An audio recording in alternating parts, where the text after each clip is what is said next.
I started giving joy grants because I worked in the international development realm and I was managing very large multi-million dollar projects and they were doing good, but I felt that they were just doing it at the macro level. I didn't feel like they were impacting individuals, especially women, because women get shit done.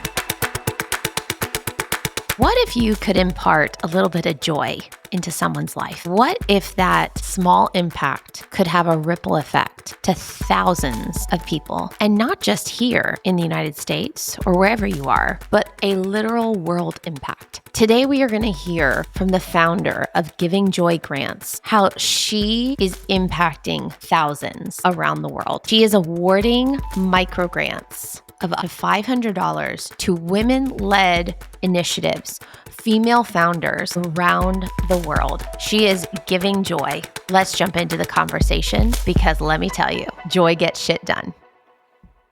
Joy, Kolin, welcome to the GSD Factor podcast. We hear you are getting shit done. Thank you, Misha. And yes, I do get shit done. Let's jump in and why Giving Joy Grants has such an important part in what you are doing for women around the world. I started giving joy grants about 7 years ago because I worked in the international development realm and I was managing very large multi-million dollar projects that were very important and they were doing good and all of that. But I felt that they were just doing it at the macro level, like governments and systems and whatnot. I didn't feel like they were impacting individuals, especially women, because women get shit done. So it took me about 2 years to hone in on what to do, how really to help women, because there's so many nonprofits out there. 3 years, I did research and I used my day job where I traveled to a bunch of different countries. And every woman that I encountered, I asked her, what do you need? What would help you get ahead? And hands down, they all said, sometimes we just need a little capital, just a little boost, stepping stone for our idea, our business,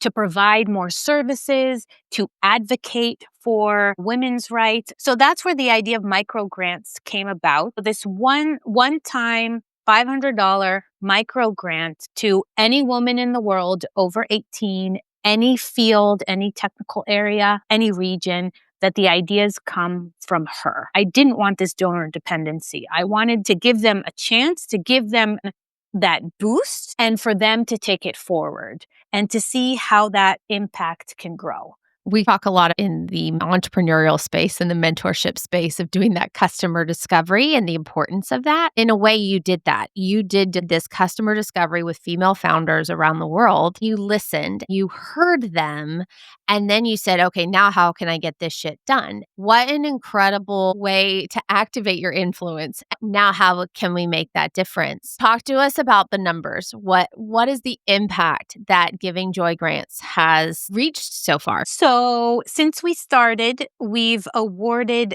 96 grants in 32 countries, which is incredible and I can't believe it. It runs the gamut from very, very different women and ideas. Some of them have to do with agriculture, health, advocacy, drone pilots, deaf women, you name it. We did it. What's so cool about it? Because it's not just one size fits all. It's the ideas that come from the women, their need. I'm looking for innovation and creativity, especially trying to break the boundaries of fields that usually are not predominant by women, like construction or technology. We get 8,000 applications. So clearly there's a lot of need. I really feel to make a difference, going back to that impact, I think we need to break into different fields that usually women don't do. And so that's where kind of these grants come in with some of the innovative ideas.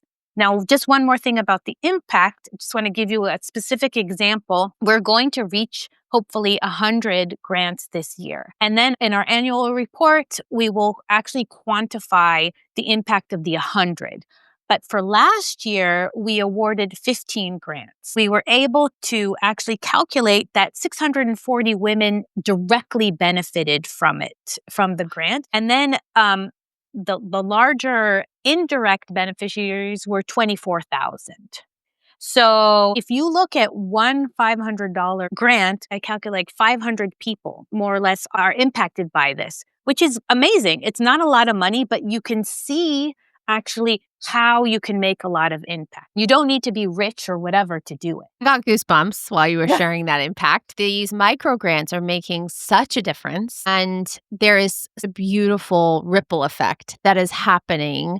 And it's not just here, it's around the world. Joy, you take it to a next level, right? You are engaging with these founders, you are receiving thousands and thousands of applications. And at this point, right now, you're only able to do about 15 a year, but we want to change that and help you get more shit done. But talk to us about how you also continue on in that you're mentoring them. I think mentorship is such a huge piece of this entrepreneurial puzzle. Here at the GSD Factor, we are huge advocates of mentoring. We have had a ton of mentors on the podcast. I mentor myself, but talk to us about how it doesn't stop with the grant. You continue in your influence and being that leader and being that mentor. So it started by me having really bad women bosses, like really shitty women who actually stymied me and other women. And I was like, why? We should help each other. We have enough going on. It shouldn't be so hard. Why can't we help each other? So one of my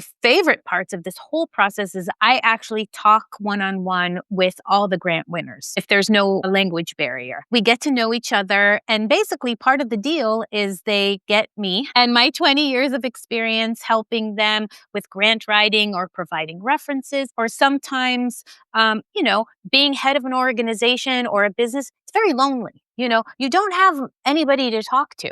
So a lot of times I've been kind of that other voice or, getting the other opinion because I'm unbiased. I don't really know them that well. So that's really kind of part of it. We have 54 of the 100 now on WhatsApp, on my phone. I share information. I share funding opportunities with them. I get updates from them, what they're up to, what they're doing, which is really exciting. We're actually going to start a series, and I would love to have you on too, of webinars for women entrepreneurs, giving them tips about business. I really kind of want to expand that to help with the mentoring support, potentially have some free tools on our website too. That's kind of what I'm thinking about right now. What I appreciate is you're educating these female founders and these entrepreneurs, you're mentoring them, and then you're financially supporting them. As part of education, it's this awareness as well. And so it's a two-way street. Here you are mentoring, educating, and equipping them with these micro grants. But then in turn, you're also educating and creating this awareness campaign to the rest of us here in the world and sharing their stories and the impact that is happening. It's just beautiful. I just want to say, I felt like I said me and I a lot in this conversation. It's not just about me. It is a movement. And yes, I am kind of do most of the stuff, but I also learned so much from the grant winners. So it is a two-way thing. I'm not like the white savior kind of thing. That's the wrong way to do it. I created a platform, but the platform is definitely two ways. I just want to make sure that people understand that it's not just me giving, and them taking. It's not that at all. I would love for us to kind of pivot. Share one of your favorite stories. Stories stay with us are a great way to educate, to impart history. Share one of the impacts that this has made throughout the world. One of them is recent. We had a drone pilot from Malawi apply for a grant. I was really excited about that. I talked with her and we changed a little bit her grant. What we eventually did is she trained about 20 environmentalists who didn't have a background in GIS mapping, but it is very part of environmental work. She did a training with them on how to be a drone pilot and how to use the drones to map the environment, especially for climate change issues. They were so enthusiastic, the women now who are pilots, and 3 of them, right after the training, got new jobs because of that. I just love that. I just think that is so cool. Who's a drone pilot, right? Another one, I really like when people use the grant in a very savvy way. So there was this group in India who are actually working with women who were scrap metal collectors, which is really the bottom of the bottom. They were working in garbage dumps. It's very, very dangerous work. They created a collaborative for these women. They taught them how to actually grow fruits and vegetables so they could start actually doing it in the market. They used grant for that, but then they took some of the grant money and then gave it to the women to start their own little businesses on the side. So it wasn't just like building their skills, but actually giving them the seed money to start. None of them work in the scrap metal stuff anymore. I thought that was fantastic.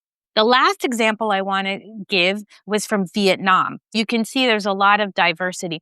And this is a deaf woman who started her own organization to raise awareness towards deafness in Vietnam, especially with women. She was targeting women entrepreneurs, women who owned businesses and wanted to raise awareness for clients and for other people about how to work with a business owner who's deaf. She did these short videos that were on YouTube and whatnot. I think 30,000 people saw them. She basically profiled 3 women. One was a nail technician, another one had like a crochet shop, and the third shop was a hairdresser. She interviewed them, also interviewing their clients about how they can relate with them. It raised awareness about how to work with these women and how they can benefit from those relationships. So I thought that was really beautiful. I love that you gave us 3 because I love the number 3. Thank you for that. It's through stories that we understand the impact. When we think about the GST Factor life and the various attributes of that life and how we get shit done, talk to us about the transformation that you're seeing in these women, whether it's their confidence, whether it's their imagination. You talked about helping one of them revise their grant. Is it their resilience? What are those transformations looking like in the lives of these women? First of all, their confidence. We did a survey, and 89% of them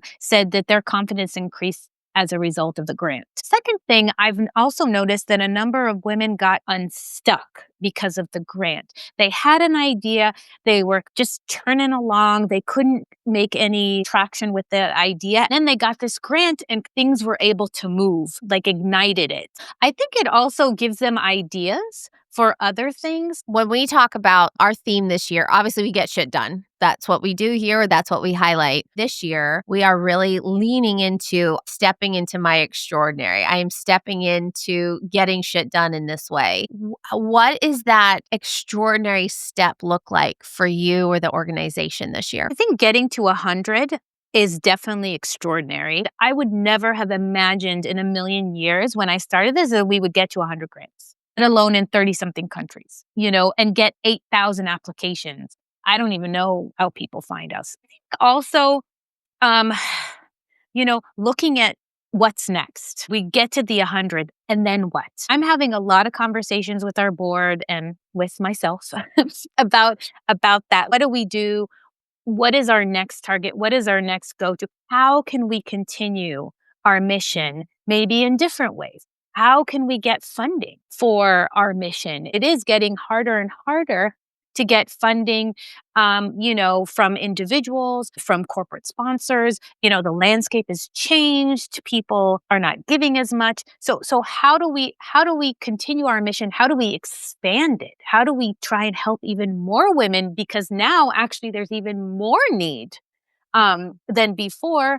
And yet in this climate of not really giving, how do we do that? So that's really a brain teaser for me, trying to come up with different ideas and trying to get inspiration from different things and just trying things. Some things work, some things don't, but I'm open to like anything. So I think that's where my extraordinary is. And then I think the last thing is not giving up, which is a real struggle, finding the strength to continue doing this because I see the benefit. And so you just have to continue every day to be extraordinary. I'm going to put you a little bit on the spot. Let's pretend for a moment you get on an elevator and you've got 60 seconds to tell someone and impart to them what it is that you do, and you want to share just enough to be able to get their interest. I wouldn't start the way that people usually do. It's like, hi, I'm joy from giving joy. I have an organization. We strengthen women entrepreneurs through micro grants. I think that's too boring. That's our mission and everything. Don't get me wrong.